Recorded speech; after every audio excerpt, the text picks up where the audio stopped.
Hi, I'm Randy Cantrell. Welcome to the Year of the Peer podcast with Leo Bottary. This podcast is based on a simple truth. Who you surround yourself with matters. Author and keynote speaker Leo Bottary will interview thought leaders from all walks of life who will share how they leverage peer advantage and show you how engaging your peers more purposefully can hold the key to greater success in business and in life.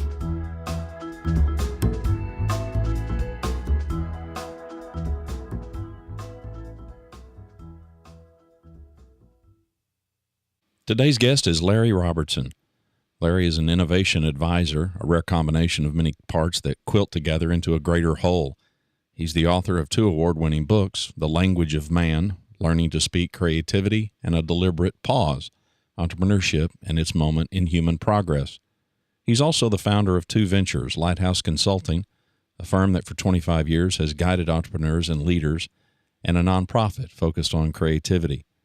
These things and more make him a widely sought-after expert in the areas of creativity, entrepreneurship, and leadership. A quick listen to him live in this podcast and in other appearances will immediately show you why. Larry Robertson, welcome to the show. How are you doing today?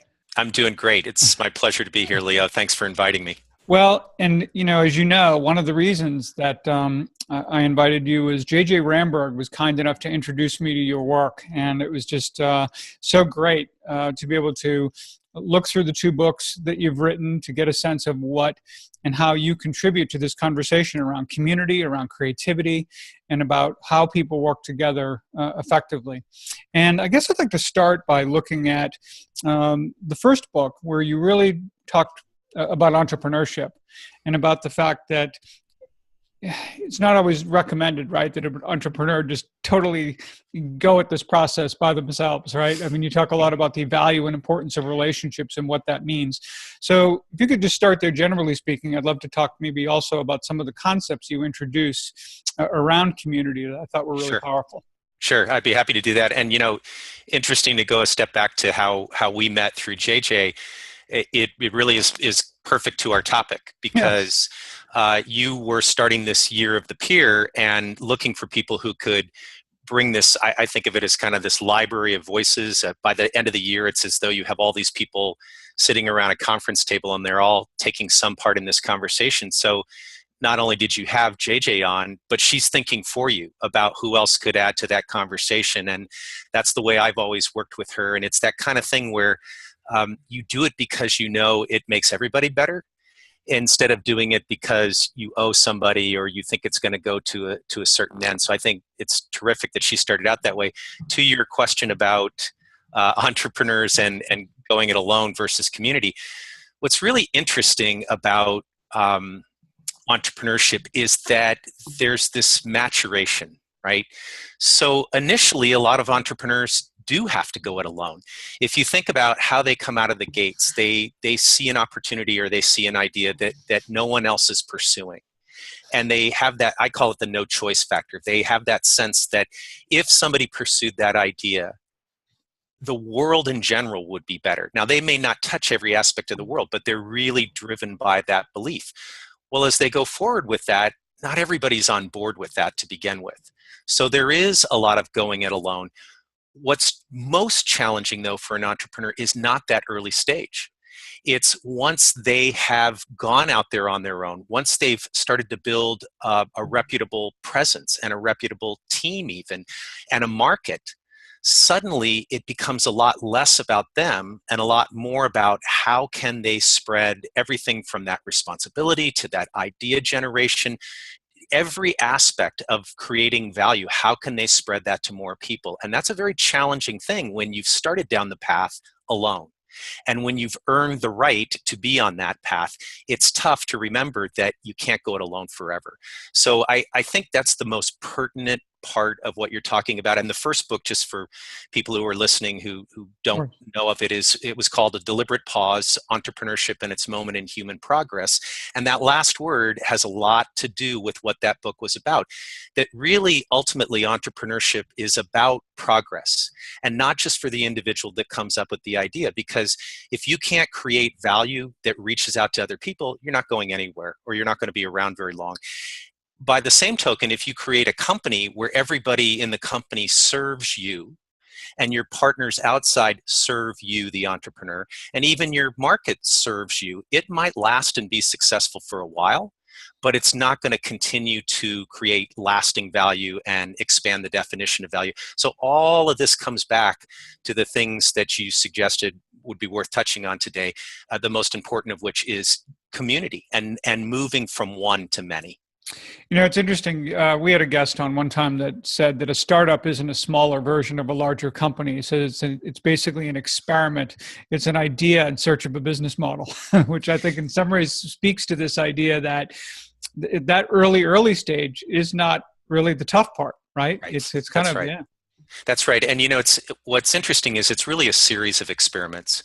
So if you could relate it to science, when you first get going, you're playing around with basic research. Now, you may not feel this way about your own idea, but really you're just trying one thing, and then you're going to try another, and then you're going to try another after that, so that by the time people see your idea in a tangible form, in almost every case, it doesn't look like what you thought it would in the first place.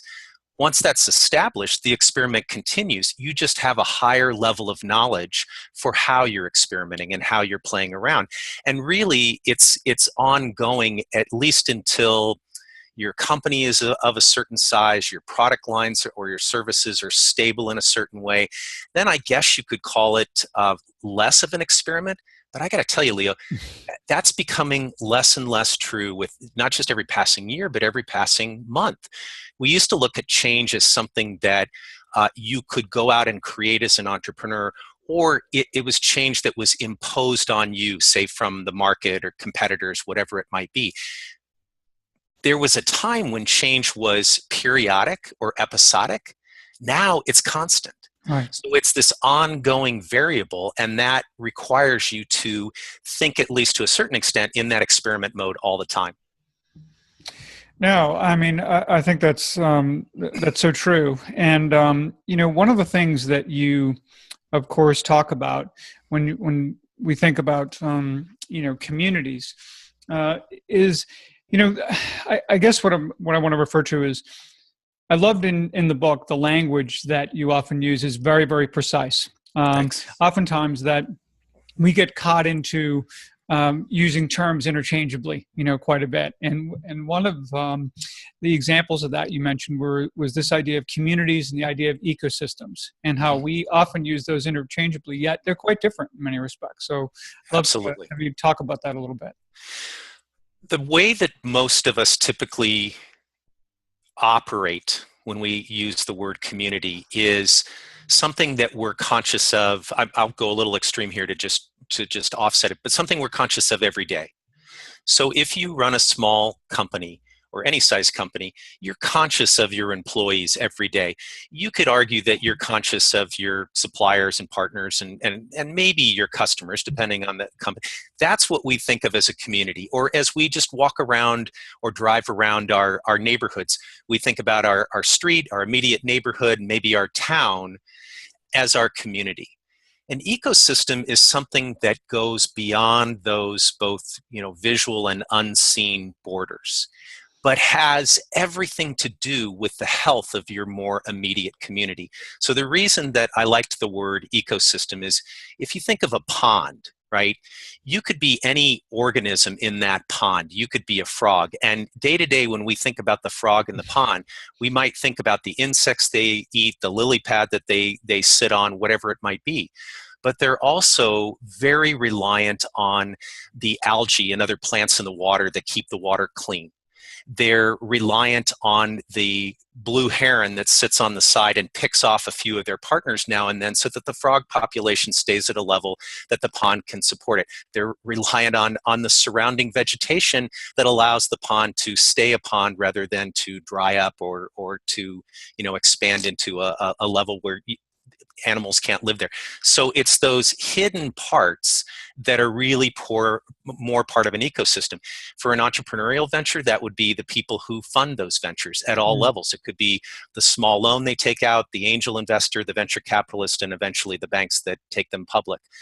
it is also the people that we might tap periodically, the marketing department, the legal department that isn't internal, it's external. All of those are part of the ecosystem, as well as your competitors, as well as other businesses that aren't in the same space but overlap with the same community. And it's all about keeping that ecosystem healthy and not getting so narrowly focused on what you tend to think of as community that you forget those other parts matter. Well, and what's obviously important here is that if you don't understand your community and you don't understand your ecosystem, there are great dangers and great perils there, I would imagine, in terms of being an entrepreneur. If you try to go it alone, you try to ignore, what's around you. Absolutely. I think the flip side is good too, though, right? Or I should say the flip side is good. There are perils, but there are also enormous advantages by being conscious of that larger ecosystem around you. There are advantages as it relates to gathering information sooner than you might otherwise get it through yourself or your own business or your own team. That information can be related to threats, but it can also be related to opportunities. There's sometimes opportunities to partner in a more formal way, and sometimes they're really informal things. Just being aware of others in the community and what they're up to sometimes leads to finding that person you're looking to hire. Or it leads to an introduction that may not have a direct benefit to you, but that other part of your ecosystem, let's just say it's another leader in your community, might enormously benefit from it, and they're out saying positive things about you without you even knowing it. So those are just a few examples, Sure. But the idea is you don't exist alone. You're not in the bubble of your business plan and your assets and liabilities. It's bigger than that, and that's the expansion to ecosystem from community. Yeah, and it operates and impacts us in different ways, which you, I think, nicely explain when you talk about the ripple effect. And then, of course, it operates on different levels, which to me was where the Aspen Effect, which I thought was fascinating. People may be more familiar with the ripple effect, maybe less familiar with the Aspen Effect, but if you Sure. could talk about both, I thought they were just a fascinating way of kind of illustrating these larger points. Sure. So the Aspen Effect draws its name from the fact that for those of us who have seen these beautiful white-barked trees with their quaking green or in the fall golden leaves to them, it looks like when you see a stand of aspens, there are a lot of little tiny trees that are hanging together. And typically there are about 100 trees. They need one another to protect against the elements and to foster their well-being, but sometimes they can be in the thousands. The thing is, they're not 100 trees, they're not 1,000 trees, they're actually all one organism. And you don't see that on the surface, but underneath their root systems are connected together. And they actually share, the nutritional value, but also the anchorage in the earth to protect themselves from the elements. So it's that hidden connectedness that exists in an aspen stand that I use to describe not just what can happen as a leader builds their community and builds out into the ecosystem, it actually must happen. So it doesn't mean that you can't lead your organization for a period of time successfully without that interconnection and interdependence on others. But inevitably, that's the thing that keeps you strong. That's the thing that allows you to weather cycles. That's the thing that allows you to anticipate, is that interconnectedness underneath. The ripple effect is very similar, but by contrast, those are the things you typically do see. So Sure. as a leader, as an organization, if I pay attention, it's pretty easy to see how my actions affect others. So that can be others on my team all the way out into others in my community and beyond. And what's as interesting to me about the ripple effect as the Aspen Effect is, the Aspen Effect, you look at that and say, oh yeah, there are all sorts of things underneath the surface, all sorts of ways we're connected. Gee, I forgot about that, or I hadn't thought about it. The ripple effect is something that you actually see active in your world every day if you look. And the number of people who stop looking or forget to come back and look and see if the ripples are happening in the same way, or what ripples are coming back at them from other organizations, is a lot higher than you would think. So I talk about both in the book because they're equally important, even though we think we're familiar at least with the ripple effect. Well, again, in this book and in your latest book, which I actually want to show folks here who are watching on YouTube, The Language of Man, Learning to Speak Creativity. Again, you give common language to something that, like a concept like creativity, which is so powerful, and talk about it in terms of community, in terms of co-creation. And one of the initial concepts that I thought was so interesting, because I think it's at such a deficit in many respects today, and that is that this idea is to be creative, you have to be open. You can't be, closed off to, singular views of the world if you're ever going to open your mind and be truly creative. So I'd love for you to talk a little bit about that, because I think it's something we could all work on, quite frankly. Sure. Yeah. Well, you gave me a lot of nice starting catalytic points to go from there.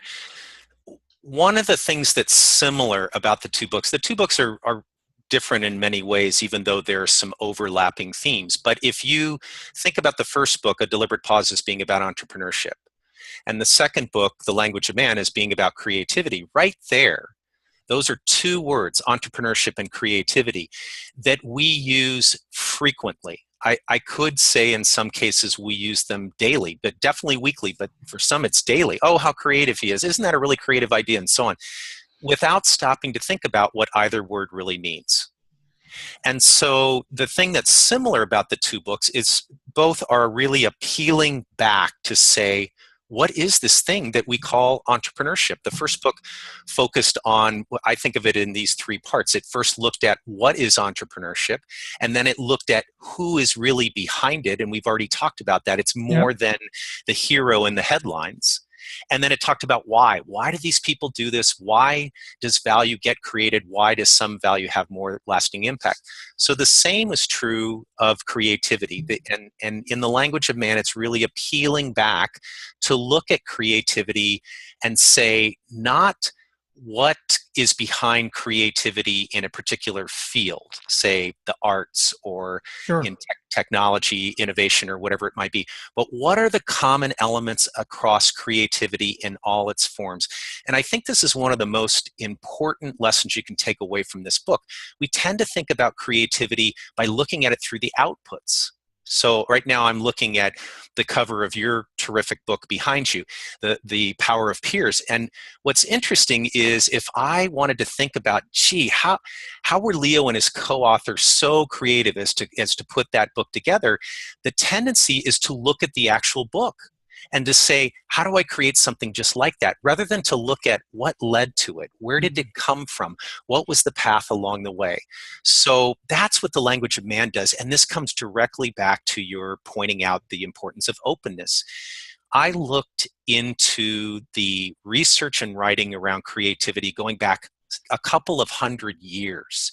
And it's really interesting that there's so much out there on creativity that we don't know about.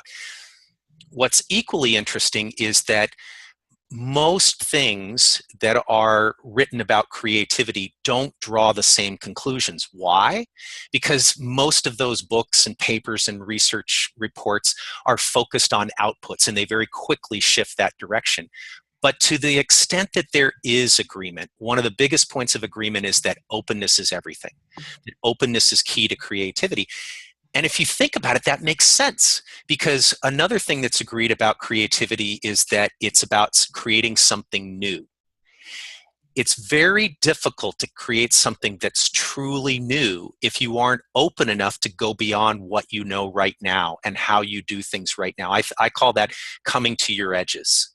We all have these invisible borders around us based on what we know and what we do and who we know and how we do it. But it's in those coming to your edges and looking across them to see what's possible that you really see new things. One of the people I interviewed for the new book, his name is Stu Kaufman, he calls this stepping into the adjacent possible. So there's the belief that when we think about how we want to change as a leader or as an organization, how we want to innovate a new product or a new way of doing business, that we somehow have to take this huge moon leap from where we are now to somewhere else, to this big revolution. And really, big ideas are things we see in hindsight. They are actually an accumulation of smaller ideas. And the way you get to those smaller ideas is to step into the adjacent possible. What that means is you come to your edges, and you look across those edges or those borders to what's immediately adjacent to you. And what Stu would tell you is when you do, three incredibly powerful things happen. The first is when you look over your borders or you cross over, you can't help but see something new on the other side, right? Mm-hmm. And your openness is what allows you to go there and see that. The second thing, though, is as soon as you come back into the space you know really well, your thinking is more open. You can't help but look at what you already knew in a different way. Is it going to be an earth-shattering way? Maybe, maybe not, but it will be a new way.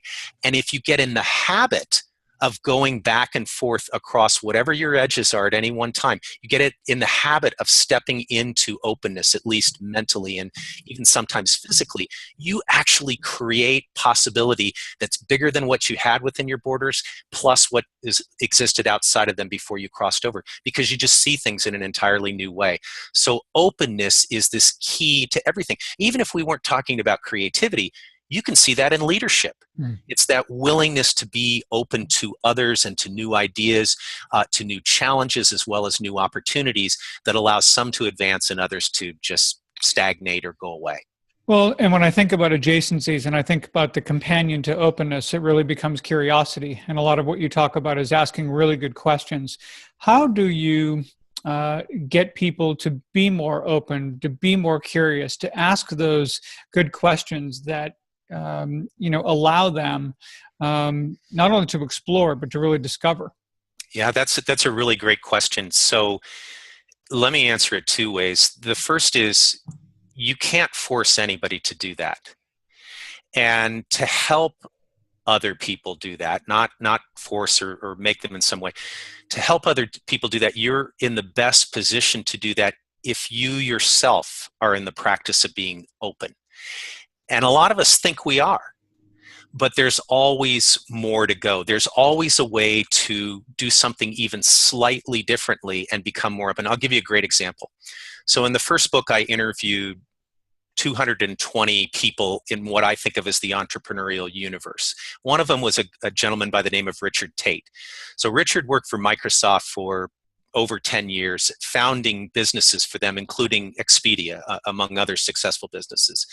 And then he left to start one of his own. And his business is one, many of us will recognize the name. It's called Cranium.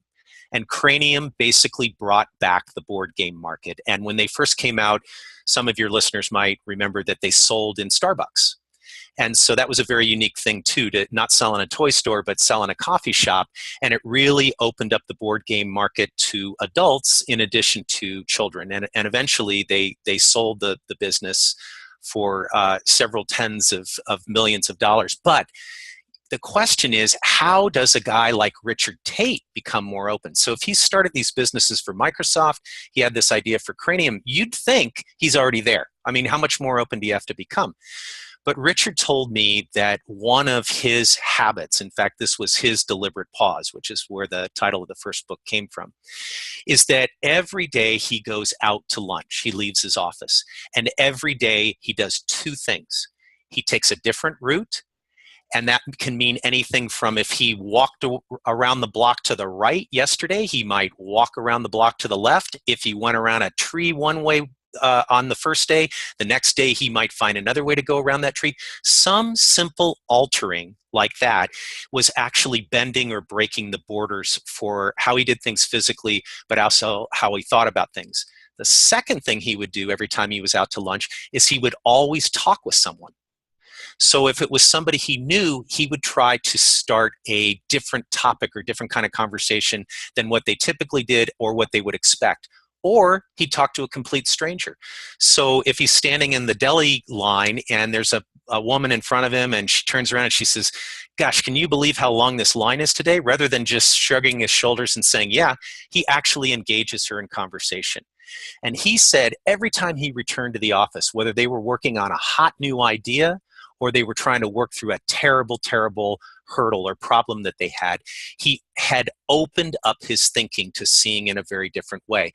If Richard does that as a leader, inevitably he's going to come back and create an environment with his team where he's inviting them to do the same, because it's infectious. Once you realize how far it can take you, you don't want to keep that to yourself, you want to share it. So that's kind of my different route, like my different path to lunch, to saying that the best way to get others to be open is to do that yourself. And then whether it's for you or the others you're trying to encourage, to do it in incremental ways rather than to say, oh my gosh, you're the employee who comes into work, immediately goes into their office, closes their door every day, and you're staying there until 6 o'clock. I need you to be out and about all day long.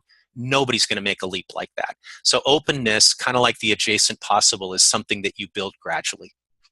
Well, I think one of the things, that we certainly discovered and heard from so many leaders is when they participate in peer groups and they step outside of their company and outside of their industry sector and are now open to all kinds of new practices and all, what they realize is they share all these common challenges on one hand, but yet there are best practices that exist in industries that are commonplace in one sector and unheard of elsewhere, but yet they're like, that could work in my company, and you really get open and discover some new things. But what I also enjoyed, and I think much of what you've talked about now as well, leads to this idea that it's not any formula for creativity so much as providing a framework for it. So I'd love for you to talk about that a little bit too, in terms of how you provide that framework that people can co-create. Sure. It's a really great question, and it actually ties back to what we talked about earlier. So when we do what most of us tend to do when it comes to creativity, we start with the output and we think backwards. Gosh, I love the iPhone. How did Steve Jobs create that? And right there, we've done these things that fool us about both creativity and entrepreneurship. To even say that Steve Jobs created it is a falsehood. Right? It was a team, and he certainly played a critical role, but he didn't create the iPod out of thin air. And nobody really wants to create the iPhone or the iPod again, because then you just have another iPhone. So you're not really creating anything new, and you're really not creating anything competitive unless you could do it cheaper. So this is really about creating something entirely different. If we start with an output, we're looking for a formula. We're basically saying, what is the formula for how you get from point zero to creating the iPhone? A framework is different. A framework is looking at all those elements that actually increase the odds that you're going to come up with a creative idea that you can take to fruition and make valuable. So for me, a framework are those elements of understanding how important openness is and the different ways that it can play into a creative mindset as well as a creative organization. As you referenced earlier, it's understanding how powerful inquiry is and what you can do with inquiry to actually create an innovative culture. So the framework is made up of many of what I refer to as elements, and they're modular, and some can be included sometimes and not used other times, but it's the constancy of saying, what is it that allows us to think in different ways? And then looking at what you're using and either using it in the same way because you conclude that it's still positive, or looking at new elements because you conclude there's a better way to do it. That's what really makes people creative. But let me give you a very concrete example. One of the people that I interviewed for the new book was a woman by the name of Deborah Meyer. And Deborah is an education reformer, which means she comes into schools that are troubled and she helps to turn them a new direction. Or she's also been part of creating new model schools that test out new ways to learn. But even when they're just working on projects within any of her teams, or even when they're just introducing a new player to that team, what they practice is what she calls the 5 habits of the mind. And to the points we've been making, the 5 habits are 5 questions. So the first question always is, how do you know what you know? And right there, that's a way of saying, are we working in such a way that really it's very formulaic, and we've forgotten how we developed that formula. We've forgotten to go back and check the variables that that formula is based on. We've forgotten to go back and check whether or not those variables were even part of the equation anymore. So how do you know what you know is a way of checking your assumptions and really looking to see if they're still relevant. Something that even if more leaders and more organizations just did that, they would be more successful than they are. But they move on to the next question. So there's, how do you know what you know? The next question is there a pattern? Because when you look at how you know what you know, you're going to see information that might look new. But if it pops up just once, and it doesn't occur as a pattern, it could just be an aberration or something that isn't worth chasing. However, if it's occurring a lot, it's probably an indicator either that something needs to change or there's opportunity in changing it. So there's how do we know what we know, or how do you know what you know? Is there a pattern? And then it's always followed by the third habit and third question, which is what if? And that what if statement can be filled in any number of ways. So if the first two habits of the mind have told you there's a problem, the what if might be, what if we did this to change that? If a good idea has come out of those first two habits, it might be, what if we took that idea and we... So you're then exploring what the possibilities are, either for correction or for development of something new. How do you know what you know? Is there a pattern? What if? And then what follows that is this fourth wonderful question, which is there another way of looking at it? If you're in a problem situation, it's a freeing question. Can we get out of the zone we're in right now in our thinking and look at it a different way? If you have a new opportunity, though, a really hot idea that your team is starting to fall in love with, it's a gut check to say, is there another way of thinking about it that might undermine that idea or might actually be better than that idea? So again, just so you get the flow here, how do you know what you know? Is there a pattern? What if? Fill in the blank. Is there another way of looking about it? And this is the most important thing. Who cares? Because as you're practicing openness, as you're practicing creativity, as you're looking for different ways to look at something, you might actually see value. You might come up with a really hot idea.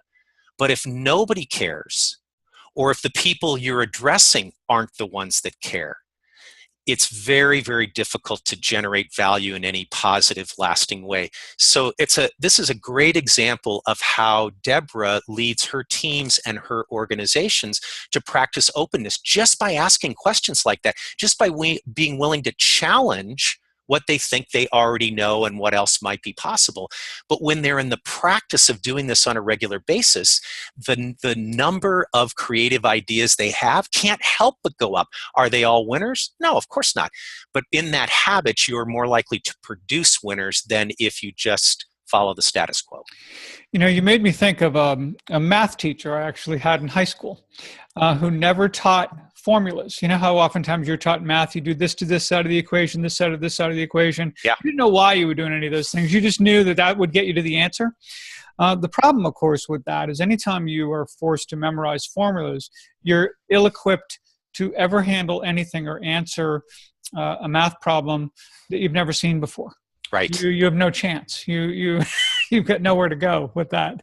And I guess you think about it from a creative standpoint, or, you know, if you are working from formulas, you are just so much less equipped to be able to really come up and create, quite frankly, especially Absolutely. anything new.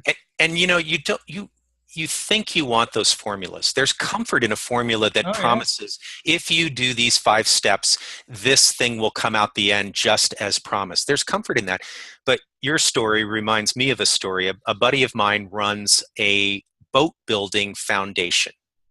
And what they do is they bring teens into this boat building center. And these are teens that are either on the edge of dropping out of school, or they've been in trouble outside of school. There's somehow their learning has been limited or compromised in some way. And so my friend brings them in to build boats. Well, what they're really doing is learning math. So as they build this boat, there's a lot of precision and a lot of recalculation and a lot of knowledge that has to go in so you don't end up at the bottom of the river. When they have experimented and brought kids in who, I guess we could say, are advantaged, at least in math skills, meaning they're going through the typical curriculum at their high school. They're at the tops of their class in math. They know all the formulas. When they put them in front of a boat, their reaction is, oh my God, I didn't know you could do this with math. So what we're really talking about here when we talk in terms of openness and getting outside of formulas, or we talk about the 5 habits of the mind, or just being willing to question things, is saying, can we confirm that the way we're going at things really has valuable application? Can we confirm that we're really creating something important or new that allows us to move forward in some way? It's really that gut check. And frankly, what the science says is that we're built for that. We want to know that there's some purpose to what we do. We want to know that we're not just doing a job, we're mastering it by drawing on things within ourselves that allow us to make something better, make us better, our lives better, the world better, whatever it might be. So we're really talking about feeding that natural desire in each of us to be the best that we could be, to progress individually as human beings. You know, one of the things you mentioned before we got started today was, we've been kind of talking about community, creativity, and when you looked at the power of peers, which I think is, you could safely say, a lot about collaboration.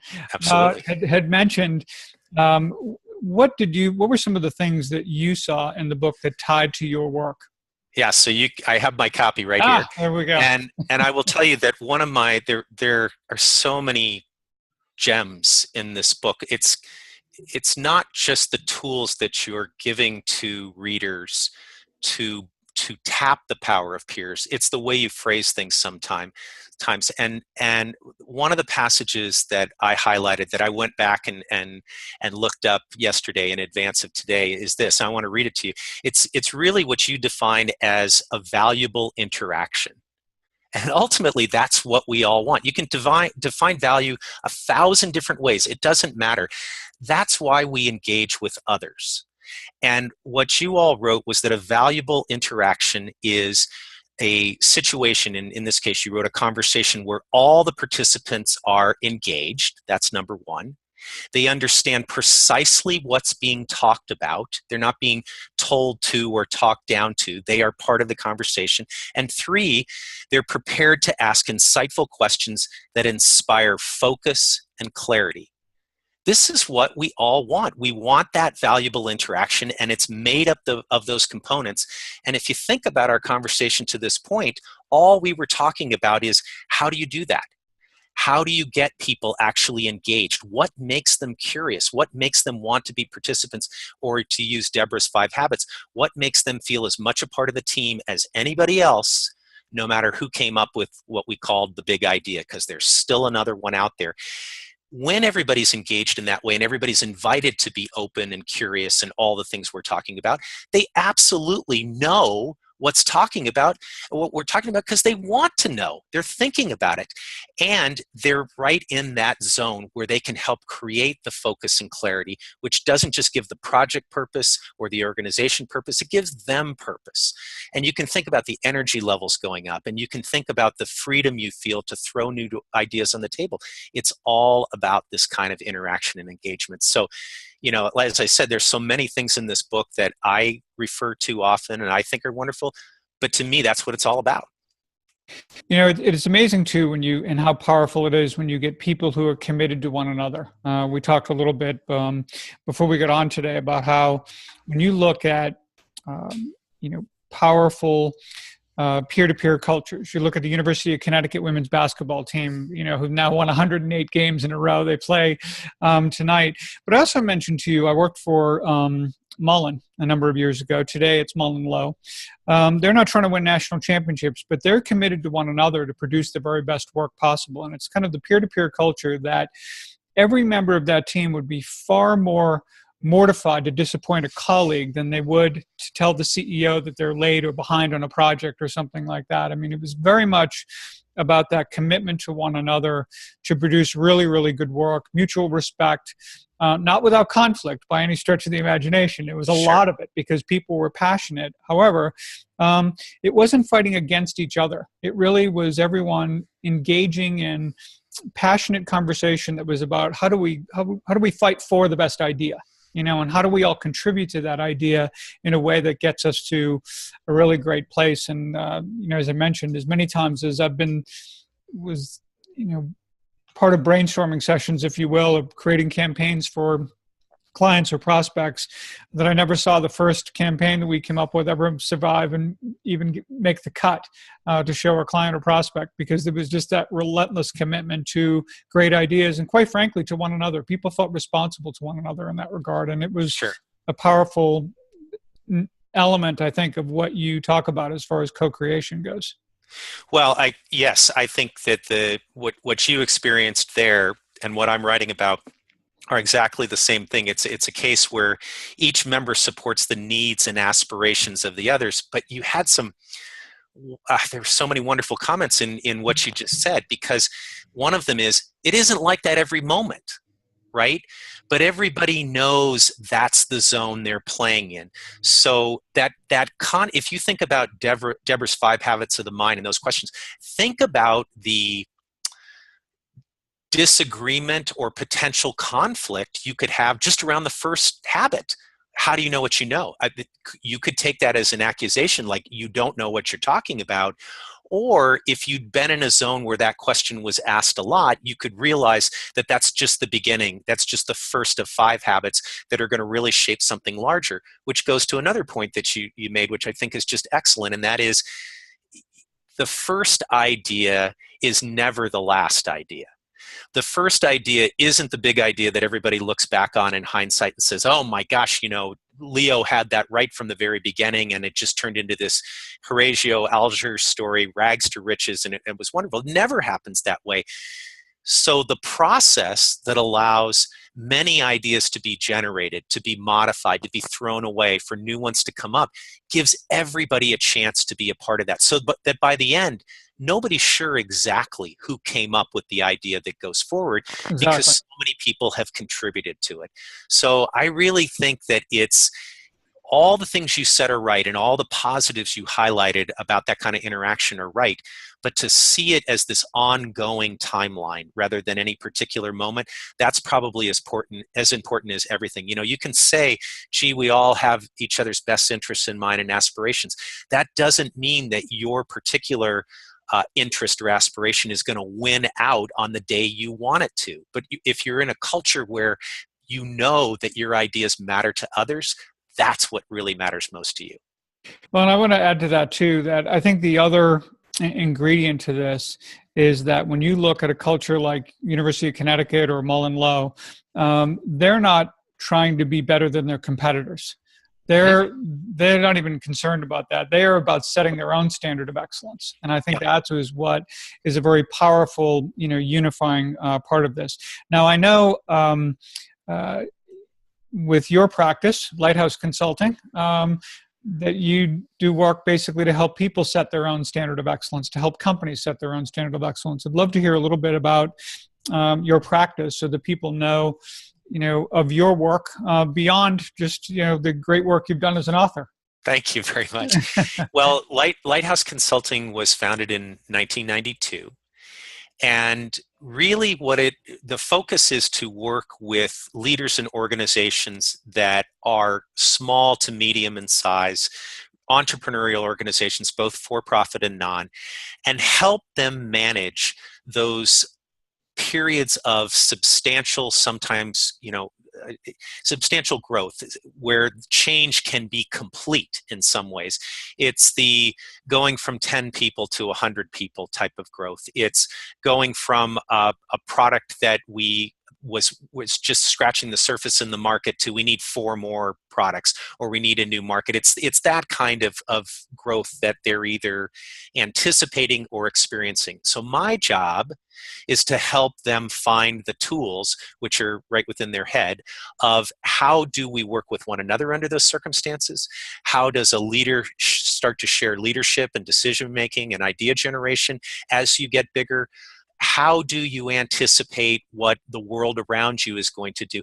And Leo, I think of myself as industry agnostic because those problems happen to every leader and every team, no matter what industry they're in, no matter what they're trying to do, because they're people issues. Exactly. And so all the things that we've been talking about related to entrepreneurship and creativity come into that. And in some ways, it's reminding people of those things they know, often the things that launch them in a positive way to begin with. And in other cases, it's introducing them to concepts that will feel familiar even if they've never played around with them. So that's really the focus of Lighthouse Consulting. And the other part of it is to help organizations to learn those things for themselves so they don't need me. I feel like I'm at my most successful when they either need me for something different, which is unrelated, or they don't need me at all, because that means what we've done has had value enough that they're going to build on it and stick. So as the leader of Lighthouse Consulting, that's the kind of leadership that I see as a positive for me, is when I can empower others to lead in their own right. So if I were to sum it up, especially based on the way we started this conversation, you help leaders with the hard part. And you help them be able to sustain that and do it on their own, which is wonderful. Look, Larry, thank you so much for joining us today. It was just really great. The time just flew by, and again, loved your books, love the work you do. I'm incredibly grateful to J.J. Ramberg for having gotten us together, and look forward to hearing and seeing a whole lot more of you in the future. So thanks so much. I appreciate that, and I wish you all good luck in general, but especially with this year of the peer. I think it's fantastic and needed. Thanks so much. You have a great day. Take care, you too. Bye.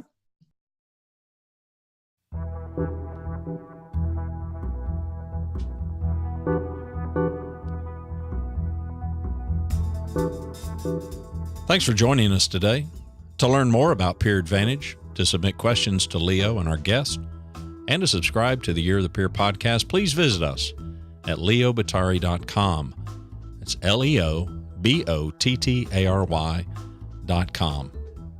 This podcast is produced by me, Randy Cantrell, hosted, of course, by Leo Bottary. Music provided by Kevin MacLeod, Vibe Ace, licensed under Creative Commons by Attribution 3.0 license.